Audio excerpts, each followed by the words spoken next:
اور اب وہ بھی مجھ سے کوئی بھی کام کرنا ہو تو مجھ سے لازمی پوچھتی ہے, مجھے بھی وہ اپنے ساتھ آن بورڈ رکھتے ہیں کہ بھائی یہ کام کرنا ہے. باقی جو آپ نے پوچھا بچپن کا, تو میرا بچپن بہت خوبصورت گزرا ہے اپنے بھائی کے ساتھ, اپنی بہنوں کے ساتھ. ہم 5 بہن بھائی ہیں الحمدللہ. میری اپنے بھائی کے ساتھ جتنی بنتی ہے میں اس میں بیان نہیں کر سکتا. آپ کو پارٹنر ان کرائم آپ کا بھائی ہے. بھائی ہے وہ, جتنا بھی ہمارا, وہ مجھ سے 1 سال ایک سینئر تھا. سکولنگ ہماری کٹھی ہے, کالج میں ہم کٹھے رہے, یونیورسٹی میں ہم کٹھے رہے. تو اس نے, اللہ تعالیٰ اسے صحت دے, تندرستی دے, اس نے میرے اوپر ہمیشہ چھاؤں کی. میں جونیئرز کلاس میں ہوتا تھا, وہ سینئرز کلاس میں ہوتے تھے, تو وہ مجھے کوئی پرابلم آتی تھی تو میں تو 1 منٹ, میرا فلانا بھائی ابھی آ رہے ہیں, ابھی بتا دیں گے آپ کو. تو میں اپنی کلاس میں اس لیے بھی کافی شرارتیں کرتا تھا کہ ان کا روب تھا آپ کے پیچھے, آپ کا بھائی تھا. میرا بھائی آ جائے گا. کالج میں ہم چلے گئے, تب بھائی 2nd ایئر میں, میں 1st ایئر میں, تو اس کا بھی بڑا مجھے ان کا شیلٹر ملا. الحمدللہ الحمدللہ میں یہ سمجھتا ہوں کہ بڑے بھائی نے میرے اوپر ہمیشہ چھاؤں کی ہے, اور یہ اللہ کی طرف سے آپ کو گاڈ گفٹڈ نعمت ہے, رحمت ہے آپ کے اوپر. تو یہ جتنا ان کی رسپیکٹ کریں, کوشش کریں کہ جو آپس میں مس انڈرسٹینڈنگز ہیں انہیں اب نہ ہونے دیں, اور اس کو ایمبیکیبلی اس کو حل کریں. اگر میں تھوڑا سا بیان کروں کہ کوئی بھی مسئلہ مسائل ہوتا ہے تو بڑے دل کا مظاہرہ کریں. اچھا یاسر صاحب, اگر بات کریں بہن بھائیوں کے رشتے, کتنا خوبصورت رشتہ ہے. بہت زیادہ. اب اس طرح کا کیا مسئلہ ہو گیا, بہن بھائی ایسے ہی ہیں, اب آپ کی ایگو بہت, اس کا جو لیول ہے وہ بہت ہائی ہو گیا. اگر آپ کی بہن بھائیوں کے ساتھ ہی لڑائی ہو جائے, وہ بہت ایک چھوٹی سی بات ہے, لیکن اس میں ہوتا ہے کہ الگ الگ ہو جاتے ہیں اور جینا مرنا ختم ہو جاتا ہے, اور شکل نہیں دیکھیں گے, اور اس طرح کا یہ کیوں ہے؟ کیا ہم میں برداشت ختم ہو گئی ہے, کہ یا ہمارا جو ایگو کا لیول ہے ہم اس کو ٹچ کرنا ہی نہیں چاہتے, کراس کرنا ہی نہیں چاہتے؟ بیسیکلی جو یہ ہے میٹرز, یہ ہر گھر میں ہوتے ہیں. چھوٹی بڑی باتیں ہر جگہ پہ ہوتی ہیں. آپ یہ کہیں کہیں پہ نہیں, ہر جگہ پہ ہیں. لیکن یہ ہمارے اندر جیسے جیسے ہم بڑے ہوتے جاتے ہیں, جیسے جیسے ہم, پہلے تو ہماری اتنی کیمسٹری ہوتی تھی کہ ہم ہر چیز, ہر بات کٹھے کرتے تھے. جیسے ہم بڑے ہوتے گئے, معاملات چینج ہوتے گئے, پھر ہمارے اندر اپنی سیلف انا آ گئی بہت زیادہ. اگر کسی نے کوئی بات کر دی, میں نے بڑے دل کا مظاہرہ کرتے ہوئے اس سے میں نے معاف نہیں کیا. میں نے کہا نہیں, یہ اس نے بات کیوں کی ہے, اور اس بات کا پورا جواب دیا, تو ایسے رشتے نہیں چلتے.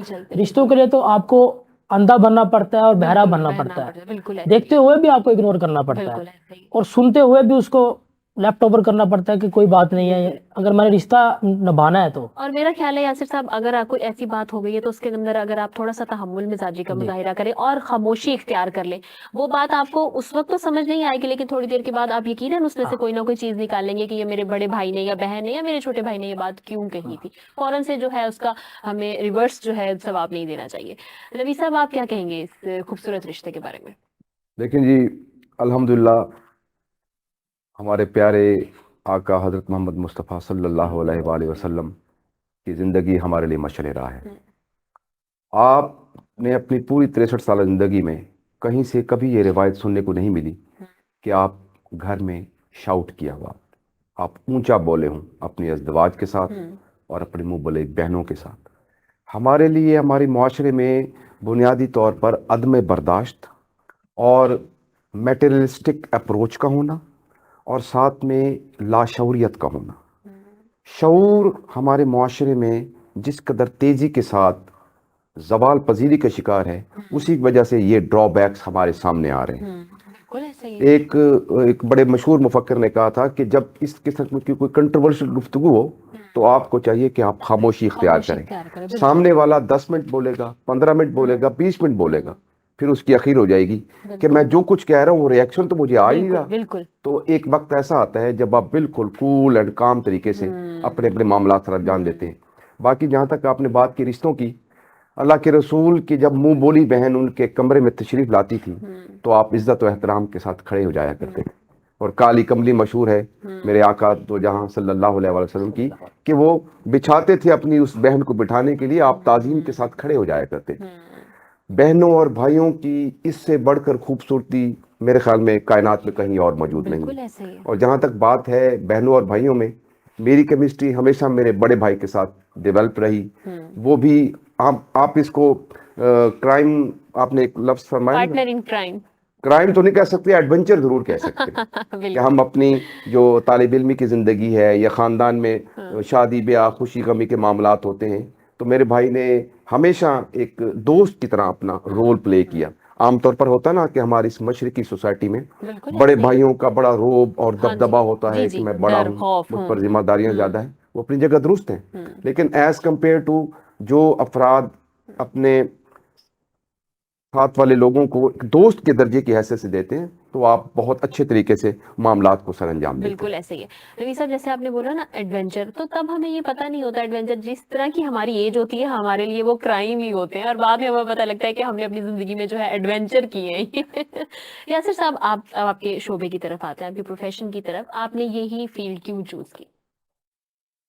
یہ پروفیشن جو ہے وکالت کا, الحمدللہ یہ لوگوں کو انصاف لے کے دینا, بالکل ایسے ہی ہے. لوگوں کے لیے جنگ لڑنا, کسی کے ساتھ زیادتی ہو رہی ہے اسے اس کے لیے کھڑے ہونا. کھڑے ہونا. بالکل. میں جب چھوٹا تھا 6 یا 7 کلاس میں, تو میرا تب سے مائنڈ تھا کہ میں نے وکالت ہی کرنی ہے.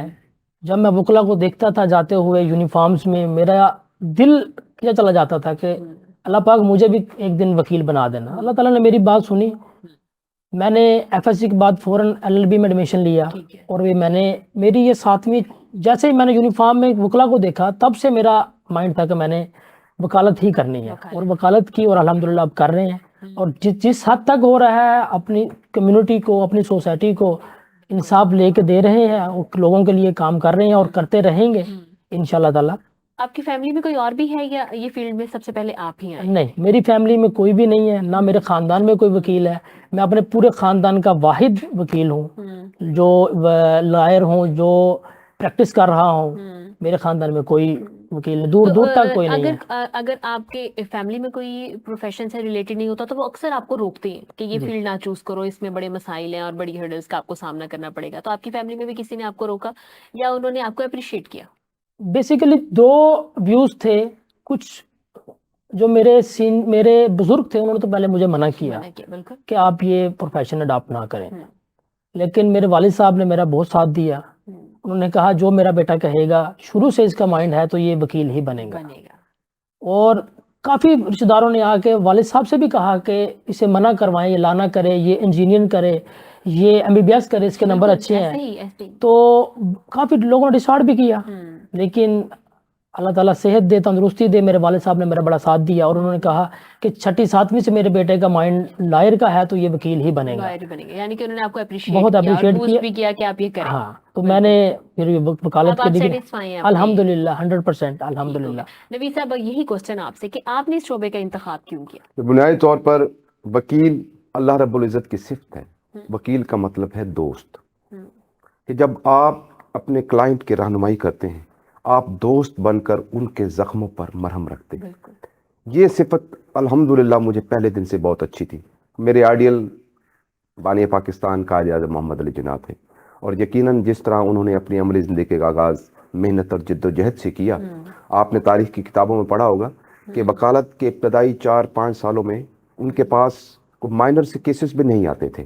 یہ ایک وہ آزمائش کا وقت ہے جو ہر وکیل کی زندگی میں آتا ہے, ہم سب لوگوں کی زندگی میں آتا ہے, جو اپنے ہر فیس میں آتا ہے. یہ لائر میں نہیں, اگر آپ کو بزنس بھی سٹارٹ کرتے ہیں تو اس میں بھی آپ کو جو ہے سٹارٹنگ میں ایسی پرابلمز ہوتی ہیں. وہی وقت ہوتا ہے آپ کے اپنے ارادے پر قائم رہنے کا. بالکل. اور آپ نے فرمایا نا کہ کیا وجہ ہے اس کی کہ وکلا لوگ ڈاکٹر بننا چاہتے ہیں, انجینئر بننا چاہتے ہیں. ہم نے کبھی اس طرح نہیں سنا کہ وکیل بننا چاہتے ہیں, ایسی بات بالکل بھی نہیں ہے. لوگوں نے جس طرح انصاری صاحب نے فرمایا کہ ایک مائنڈ میک تھا بچپن سے ہی. دوسری عرض یہ ہے کہ وکالت میں جب آپ عملی زندگی میں آتے ہیں نا, تو تھیوری اور پریکٹیکل میں زمین آسمان کا فرق ہوتا ہے.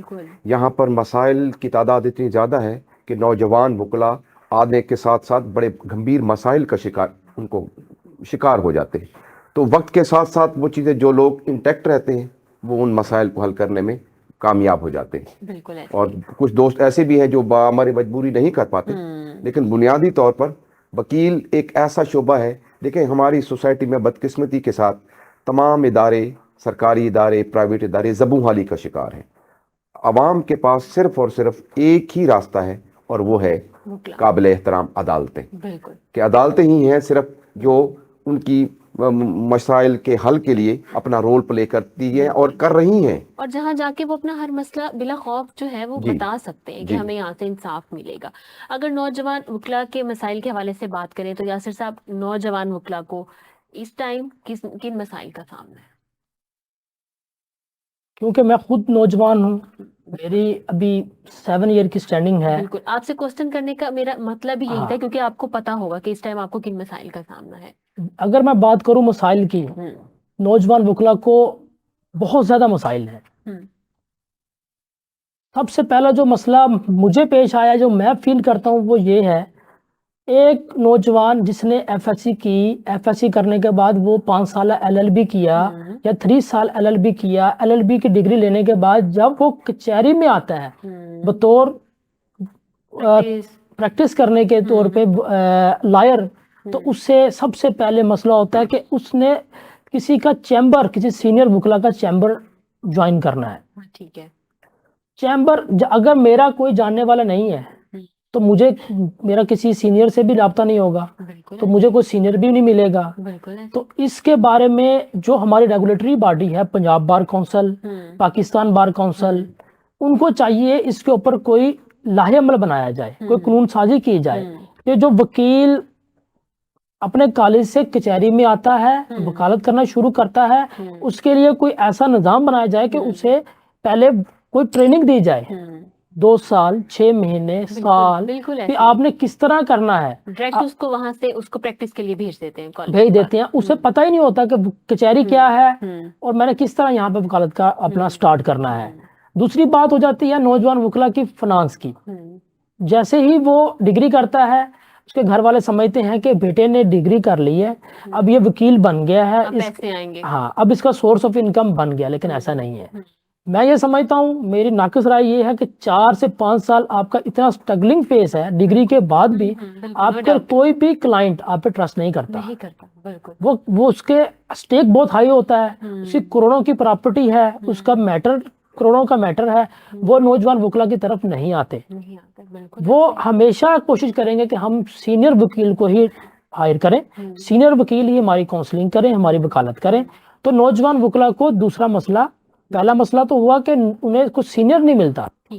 اگر دوسرا مسئلہ ان کے فنانس کا ہو گیا، کہ ان کے لیے بھی پنجاب بار جو ریگولیٹری باڈیز ہیں، جو ہم وکلا کو ریگولیٹ کرتی ہیں، سپریم کورٹ بار کو ایسا لایا عمل بنائے پہلے 3 سال کے لیے ان کا کوئی ٹپنڈس لگایا جائے نوجوان وکلا کا، کہ جب تک وہ، کیونکہ اکثر میں نے دیکھا ہے کہ جتنے لوگ آتے ہیں، اگر 50 کی کلاس میں سے لوگ آئے ہیں تو 3 سے 4 لوگ بچتے ہیں جو گھر سے ویل سیٹل ہیں. جو ویل سیٹل نہیں ہے وہ معذرت کے ساتھ چھوڑ جاتے ہیں. وہ کوئی جاب کر لیتا ہے، کوئی جاب کر لیتا ہے، کوئی کسی اور فیلڈ میں چلا جاتا ہے. تو اس لیے جب تک ہماری ریگولیٹری باڈیز اس کے اوپر کوئی قانون سازی نہیں کریں گے، نوجوان وکلا کے مسئلے آتے رہیں گے. ان کو نوجوان کو ایڈریس کرنا پڑے گا تاکہ نوجوان ڈسہارڈ نہ ہو.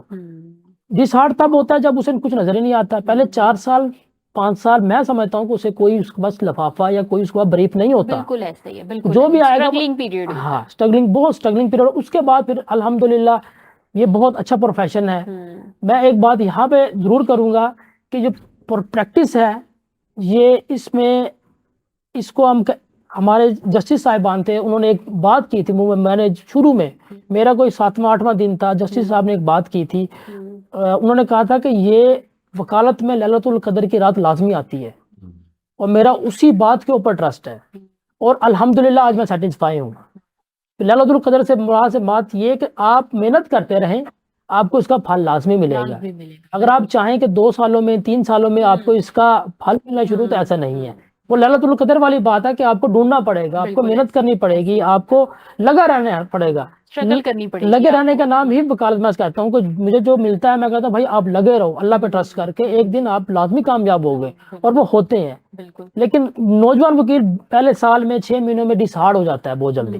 تو یہ کافی مسائل ہیں، ان کو ایڈریس کرنا چاہیے. میں سمجھتا ہوں پنجاب بار کو، پاکستان بار کو، جو ریگولیٹری باڈیز ہیں، تو اس کو، تاکہ نوجوان وکیل ڈسہارڈ نہ ہو، وکالت کی طرف سے آئے، وکالت کرے. وہ ٹھیک ہو گیا. نوید صاحب، آپ کیا کہیں گے جس طرح انہوں نے بتایا، کیونکہ ماشاءاللہ آپ جنرل سیکریٹری ہیں، امیدوار برائے جنرل سیکریٹری ملتان کے، تو آپ ان مسائل کے بارے میں کیا کہیں گے؟ اگر انشاءاللہ آپ اگر ون کرتے ہیں تو اس کے بعد آپ ان مسائل کو کیسے حل کریں گے؟ دیکھیں جی، انشاءاللہ تعالی ہم خود اس اسٹرگلنگ فیز سے گزرے ہوئے ہیں، بالکل ایسے ہی تو یہاں پر نوجوان وکلاء کے لیے سب سے پہلے بنیادی بات تو ہے کہ رہنمائی کا بندوبست ہونا چاہیے۔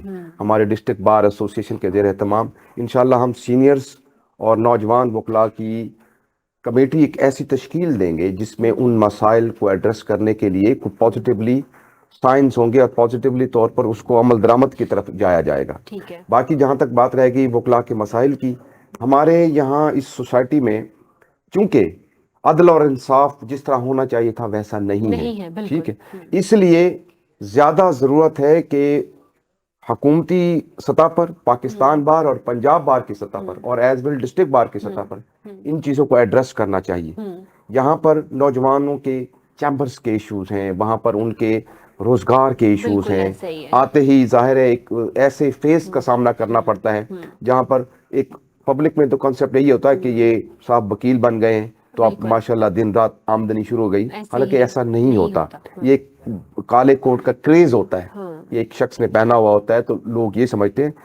بہت کچھ ہے وکالت کے اس پروفیشن پہ۔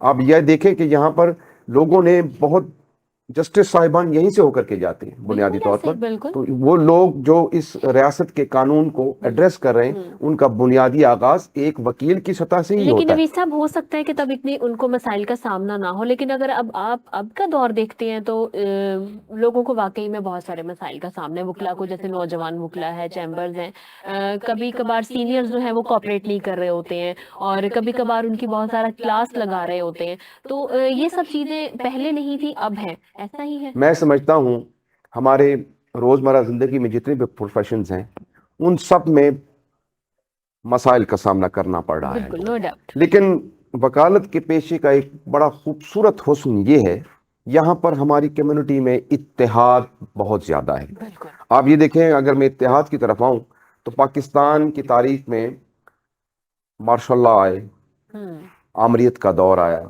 ظلم اور جبر کا دور آیا، لیکن بار ایسوسیشنز کے انتخابات ہر سال تواتر کے ساتھ ہوتے رہے اور پرامن طریقے سے۔ دیکھیں، ہم ایک عدالت میں دو مخالف وکیل اپنے اپنے کلائنٹس کے کیسز کی پیروی کر رہے ہوتے ہیں، قانون کی مثالیں دے رہے ہوتے ہیں، لاؤڈلی بھی ہوتے ہیں، پولائٹ بھی ہوتے ہیں، شاؤٹ بھی کرتے ہیں، اور وہی عدالت کے بعد باہر آ کر ایک دوسرے کے ساتھ بغل گیر ہو رہے ہوتے ہیں اور کینٹین میں بیٹھ کر چائے پی رہے ہوتے ہیں۔ یہ اس شعبے کا حسن ہے۔ اور جہاں تک بات رہ گئی، ہمارے الحمدللہ سینئرز بہت زیادہ کوآپریٹو ہیں، وہ حتی المقدور یہی کوشش کرتے ہیں کہ جو بچہ آئے اسے پراپر اکاموڈیٹ کیا جائے، اس کے فائنانس کا بندوبست کیا جائے۔ یہ چیزیں کم ضرور ہیں لیکن موجود ہیں، ضرورت ہے ان کو بڑھانے کی، ان کو بہتر کرنے کی، اور انشاءاللہ تعالی اللہ رب العزت نے اگر کامیابی ہمارے مقدر میں لکھی تو ہم ان چیزوں کو آ کے پازیٹیولی ایڈریس کریں گے اور جس کا عملی مظاہرہ انشاءاللہ تعالی نظر آئے گا لوگوں کو۔ ٹھیک ہو گیا۔ اچھا سر، اگر بات کریں الیکشن کی، تو وکلا کے الیکشن کیوں ہوتے؟